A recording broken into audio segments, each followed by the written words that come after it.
বিএনপির সাবেক সাধারণ সম্পাদক হিসাবে আমি একটা নিউজ পাই যে আমার ১ নম্বর ওয়ার্ডের স্বেচ্ছাসেবক দলের সদস্য সচিব আফতাব ভাই, উনি দীর্ঘদিন ধরে লিভার ক্যান্সারে আক্রান্ত।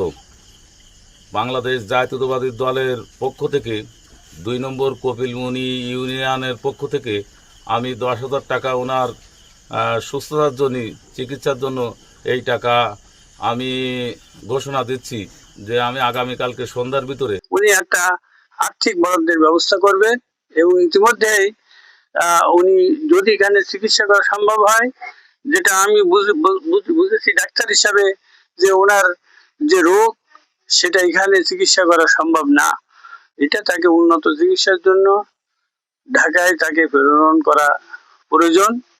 এই জন্য স্যার বিএনপির অভিভাবক হিসাবে তার চিকিৎসার জন্য যা যা করা দরকার, বিশেষ করে এই মুহূর্তে বাংলাদেশ জাতীয়তাবাদী দল, আমাদের বিএনপি চেয়ারপারসন জনাব তারেক রহমান রাষ্ট্রীয় ক্ষমতায় মাননীয় প্রধানমন্ত্রী হিসাবে উনি দেশ পরিচালনা করছেন।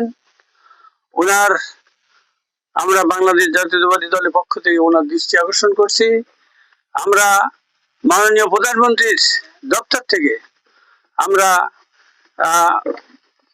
অনুদানের জন্য প্রধানমন্ত্রীর তহবিল থেকে অনুদানের জন্য যে আমরা পাঠাবো, নিশ্চয়ই উনি ওনার তহবিল থেকে আমাদের এই মুমূর্ষ প্রায় নেতার জন্য উনি ব্যবস্থা করবেন। এবং তার শেষে রমজানের পূর্ব মুহূর্তে তাদের মুখে যদি আমরা সামান্যতম একটু মুখের হাসি ফোটাতে পারি, আর্থিকভাবে সচ্ছলতার সাথে উঠে দাঁড়াতে পারে, সেই প্রচেষ্টা পাইকগাছা উপজেলা বিএনপির পক্ষ থেকে আমাদের এবং আমাদের নেতৃবৃন্দের পক্ষ থেকে আমাদের এই প্রচেষ্টা অব্যাহত থাকবে।